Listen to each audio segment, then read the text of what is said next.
के रांदीगर front foot ते खेॾंदा आहिनि अॻिते अची त बजाए जो मुख़ालिफ़ ताक़तूं असां ते हमिलो कनि उन खां पहिरीं असीं उन्हनि खे वाइखो कयूं या उन्हनि जी निशानदेही कयूं त जेकर इम्कानी तरह उहे को हमलो करण वारा बि हुजनि त पुठिते हटी वञनि। तंहिंजे करे जेकॾहिं कोशिशि इहा आहे त सदर साहब जी इन स्पीच में त इन अमल ऐं ॻाल्हि ज़रिए उन्हनि ताक़तुनि खे मैसेज ॾिजे त आउं हिन हद ताईं वञी सघां थो त पोइ मुंहिंजे ख़्याल में ऐवान सदर में इन क़िस्म जूं ॻाल्हियूं वेही इन हद ताईं ख़तरा बयानु न करणु खपनि। जेकर एविडेंस हुअणु हुजे त पोइ एविडेंस या सबूत पेश करणु खपे त फलाणियूं धुरियूं ऐं वेग ॻाल्हि न हुअणु खपे। बाक़ी जेतिरे क़दुरु हिकिड़े टेलीविज़न चैनल खे ॾिनल इंटरव्यू जो वास्तो आहे या जेका तकरीर आहे उहा या बलूचिस्तान जे हवाले सां तकरीर आहे त उन्हनि में ॻाल्हियूं कयूं वयूं आहिनि त बलूचिस्तान में ही शयूं डिलीवर कयूं वयूं। जीअं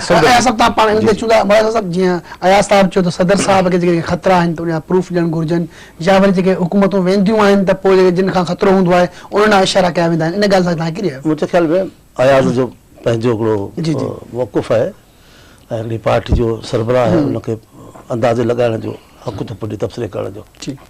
आख़िरी ॾींहुं त हिते सिंध में बि ऐं पाकिस्तान में बदकिस्मती सां या हुननि जो जीदान हिन में आहे त पीपल्स पार्टी जे पहिरें ॾींहं खां वठी शुरू कंदा आहिनि, चवंदा आहिनि आख़िरी ॾींहं आहिनि, पहिरें ॾींहं खां वठी शुरू आहिनि खटींदा खटे ॾेखारनि त मञूं अवाम फ़ैसिलो करे चुको आहे। सिंध आहे कहिड़ी, अवाम कहिड़ो फ़ैसिलो कयो आहे, इलेक्शन में सदाई पीपल्स पार्टी खटे, हीअ चवंदा न अवाम जो फ़ैसिलो आहे, सिंध साथ कोन ॾींदी, सिंध साथ ॾे बि थी इलेक्शन जे मौक़े ते। सो आख़िरी आहे या न आहे हुननि खे हक़ थो दोस्तनि खे पुॼे कनि।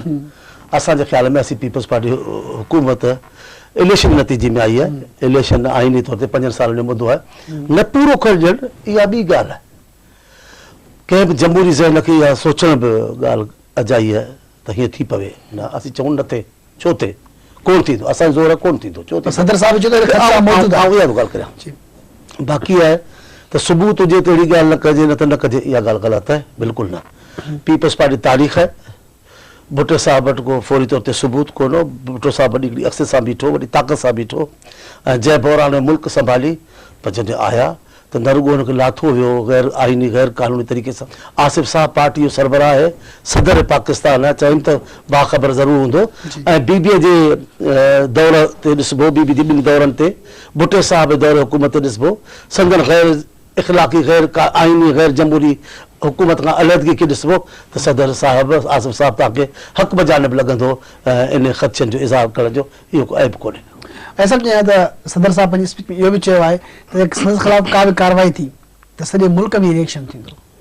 मुंहिंजे ख़्याल में त मुल्क में रिएक्शन थिए या न थिए ऐं उहो त माण्हू पाण हिकिड़ो कॾहिं कॾहिं माण्हू ज़ुल्फ़िकार अली भुट्टो साहब बि चयो त कुर्सी ॾाढी मज़बूत आहे ऐं आऊं मज़बूत न हुजां त कुर्सी मज़बूत आहे, उहो माण्हू अनुमान कंदा आहिनि। नवाज़ शरीफ़ साहब चवंदो मां 2/3 मेजॉरिटी आहे, ॾाढो मज़बूत आहियां, पर उहो मुल्क में रिएक्शन न बि थिए या थिए ज़बरदस्त थिए मिसाल त कतई नज़र हुनजे मुंहिंजे ख़्याल में त मुल्क जे समूरनि माण्हुनि खे कंहिं बि जमहूरी हुकूमत जे ख़ात्मे या उनखे गैर जमहूरी तरीक़े सां ख़तमु करण ते अफ़सोस थींदो ऐं उन में ज़ाहिर आहे त हू पंहिंजो डिस्प्लेयर यानी नापसंदीदगी जो इज़हार कंदा ऐं करणु घुरिजे। हिकिड़ी ॻाल्हि। ॿी ॻाल्हि त मौला मुश्क चांडी साहब जा ॻाल्हि कई त भुट्टे साहब खे इल्मु हो ऐं बेनज़ीर साहब इम्कानी तरह ऐं त इहा त ॾाढी सुठी ॻाल्हि कई चांडी साहब त बार बार माण्हू खे इल्मु बि हुजे त फलाणनि माण्हुनि खां ख़तरो थींदो ऐं बार बार माण्हू उहे ई क़दम दोहराईंदो रहे ऐं ऐलान कंदो रहे त मूंखे हिननि खां ख़तरो आहे। माना भुट्टे साहब खे ख़बर बि हुजे त एस्टेब्लिशमेंट या जनरल साहिबान रिटायर्ड उन वक़्त जा या सिटिंग जनरल्स उन वक़्त जा ऐं अमेरिका उन मां ख़तरो बि आहे ऐं उन्हनि सां तावन बि हुजे ऐं बेनज़ीर साहिबा खे बि ख़बर हुजे त इन्हनि मां ख़तरो मुंहिंजे वालिद साहब खे हो ऐं वरी असलम बेग ऐं ग़ुलाम इसाक़ ख़ान सां तावन बि हुजे ऐं ज़रदारी साहब खे बि ख़बर हुजे त मुंहिंजी घरवारी ऐं पार्टी जी चेयरपर्सन ऐं हिकिड़ी सिंध जी बहादुर न्याणी उनजी जान खे ख़तरो एस्टेब्लिशमेंट ऐं दहशत गर्दनि उन्हनि सां वरी उन ई एस्टेब्लिशमेंट सां कोऑपरेशन बि हुजे, उन ज़रिए इक़्तिदार में बि अचिजे, उन्हनि सां नेगोशिएट बि कजे, उन्हनि जूं ॻाल्हियूं बि मञजनि, उन्हनि जी पॉलिसी बि जारी रखिजे, उन्हनि जी जेका हिकमत अमली वार अगेंस्ट टेरर में आहे उहा बि कंटिन्यू कजे, उन्हनि जूं जेके बि हिदायतूं हुजनि त ही कमु कयो, NFC में हीअं कयो, पाणी जे हवाले सां कीअं कयो, ग्रेटर थल कैनाल ते कमु जारी रखो, कोयलो समर मुबारक खे ॾियो, दाख़िलाऊं हीअं कयो, जेके उन्हनि जूं हिदायतूं हुजनि उन ते माण्हू अमल कंदो रहे ऐं माण्हू चवंदो रहे त असांखे सख़्तु ख़तरो आहे ऐं इहो दोहिराईंदो रहे त माज़ी में एस्टेब्लिशमेंट असां सां ज़ुल्म कया आहिनि ऐं एस्टेब्लिशमेंट जे समूरनि ज़ुल्मनि जे हिस्ट्री खे यादि कंदे वरी उन्हनि सां ताउन जारी रखंदो अचे त पोइ या त दिलचस्प सूरत हाल आहे। इन सूरत हाल खे त तमामु दिलचस्पी सां हिन जो मुआइनो करणु खपे ऐं सम्झणु खपे। जी साईं, वो ॻाल्हि सही आहे, वो सही पियो अयाज़ ॻाल्हि करे। असां हिकु ॻाल्हियूं पब्लिक में आहिनि, ॿियूं हक़ीक़तूं आहिनि। नवाज लीग जो अॻवान तर्जुमान सिद्दीकुल फारूक साहब लाइन ते मौजूद है। अस्सलाम वालेकुम सिद्दीकुल फारूक साहब। वालेकुम अस्सलाम व रहमतुल्लाह। सिद्दीकुल फारूक साहब, आजकल मुल्क में सदर साहब की स्पीच जो है वो बहुत बड़े बहस का मौजू है। आज सदर साहब ने बलूचिस्तान में खिताब करते हुए कहा है कि बलूचिस्तान को हुकूक देने की वजह से उसको हटाने की साजिश की जा रही है।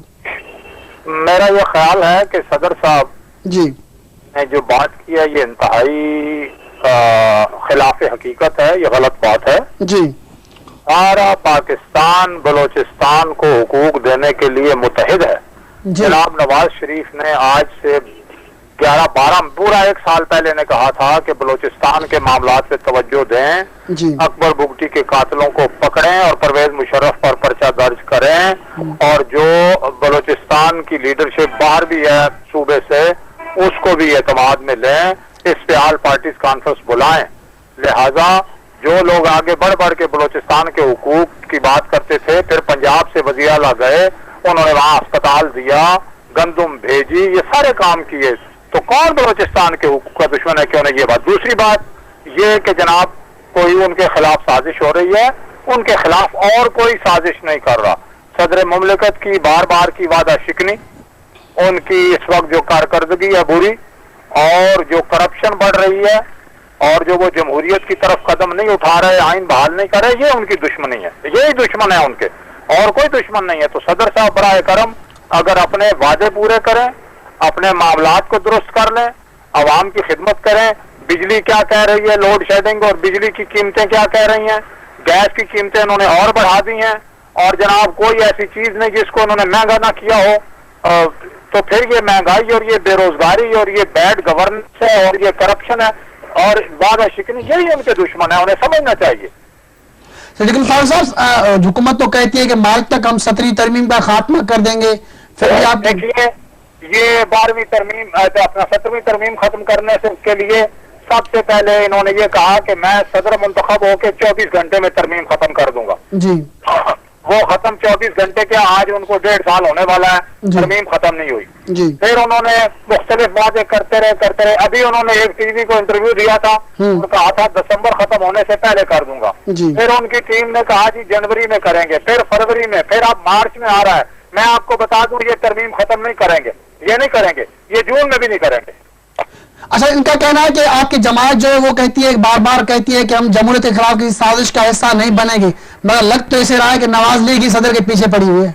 हम कहाँ पीछे पड़े हुए हैं? हम तो उन्हें ये कहते हैं कि आप आइन को बहाल करें, जमहूरियत मुकम्मल करें, सुप्रीम कोर्ट के फैसलों पर अमल दरामद करें, लोगों के मसाइल हल करें। अगर हम उनसे ये मांगते हैं कि जनाब हमें वजीर आजम बना दें या हमें सदर बना दें या हमें प्लाट दे दें, परमिट दे दें, फलां चीज दे दें, फिर तो वो ये कहें हम कोई जुलूस नहीं निकाल रहे, कोई जलसा नहीं कर रहे, उनसे अभी तो बयानात ही में, और बात वो कर रहे हैं जो इस मुल्क के मफाद में है, पीपल्स पार्टी के मफाद में है। अगर वो ये वादे पूरे कर दें तो क्या आप समझते हैं पीपल्स पार्टी की अपनी क्रेडिबिलिटी अच्छी नहीं बनेगी? हम तो वो बात कहते हैं जो पीपल्स पार्टी ने भी वादा कर रखा है, हमने भी वादा कर रखा है, तो मुश्तरका वादे पूरे करें।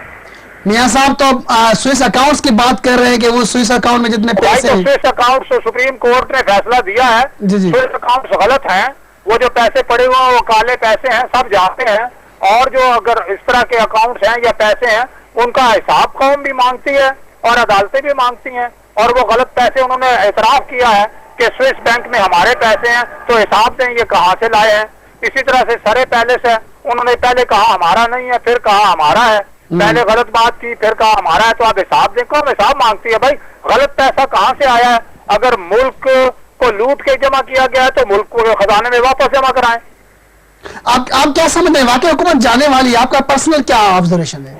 ये और तो कोई नहीं भेजता, ये हुकूमत खुद अपने खुदकुशी करने की कोशिश कर रही है। नहीं, वो कह रहे हैं कि कुछ एंकर्स हैं वो कर रहे हैं सब कुछ। यार एंकर किसी हुकूमत को यार घर भेज सकते हैं? आप खुद 6 आदमी जो हैं या 8 आदमी या 100 आदमी हुकूमत को घर भेज सकता है या हुकूमत को गिरा सकता है?